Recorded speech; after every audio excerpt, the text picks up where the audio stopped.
Oh my god, guys, if you guys haven't read the new Naruto Shippuden chapter 613, major spoilers right here, so for those of you who haven't read it, do not watch the video and everything. Pretty much, in this chapter, we see the complete form of the Jubi. Although it has 6 Tomos, it doesn't have like the 9 Tomos or whatever it's supposed to have, it still has 6. It basically, it looks like it reverted back to how the Jito Mazao look, because like the front of the face, it's like you see the mouth of the Jito Mazao, so I don't know, it looked kind of freaky, weird. I don't know, it reminds me of Theoboromon from Digimon, you know, when he was in the little ink-like looking form, then he evolved in Theoboromon and everything like that. Yeah, like that's what he kind of still reminds me of in my head.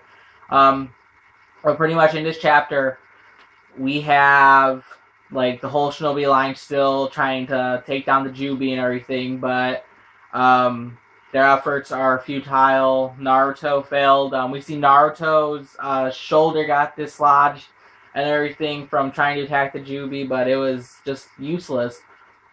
Madara still acting all cocky, but we noticed that when the Jubi transformed into its complete state, that Madara and Obito had to like connect, like, you know, they had to further the bond with the Jubi and everything. They had to use like Harashima's Senju cells, and like you just like this crazy like, you know, it's like the vines or whatever, like just go right into the Jubi's mind. I guess it went to the Jubi's head or whatever, and that's like furthering their connection. It looked like Avatar to me. It's like, oh, you know, let me just put my tail, you know, and connect it into you, thus furthering the connection, blah, blah, blah.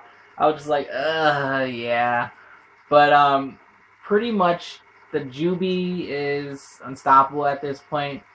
I was not getting, you know, why it was launching, you know, tail beast bombs everywhere, but then you figured out that, you know, the range of the tail beast bombs that the Jubi's launching are catastrophic, and they're hitting cities, and then we see that, you know, Shikaku is, you know, since he's like the main one behind the whole strategic like battle plan for everyone in this state, we end up like seeing that there's a tail beast bomb coming towards, you know, Shikaku and Noichi and everybody else that's in there. So pretty much I hope they didn't die, because we see Ino and Shikamaru, and then, you know, like they seem sad because Chicago came up with a plan, but it seems like I guess it didn't reach them. I'm not sure if it possibly did or not.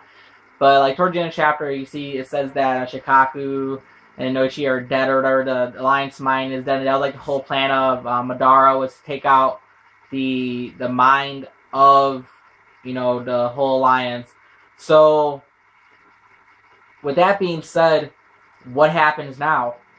The only people I see coming up with some sort of good battle plan is Shikamaru, Kakashi, maybe the Raikage if he makes it there on time, maybe Garo if he makes it there on time, maybe some other members of the Shinobi Alliance, you know, making it there on time as well. Since they're already on that field, who's going to be left to go ahead and come up with a good battle plan? Chicago was like the main man, dealt out with everything they could think of. The only other person I could possibly think of who come up with a good strategical plan is Shikamaru. Shikamaru, I mean, he's always good with his plan, just like his father. So hopefully he can live up to it.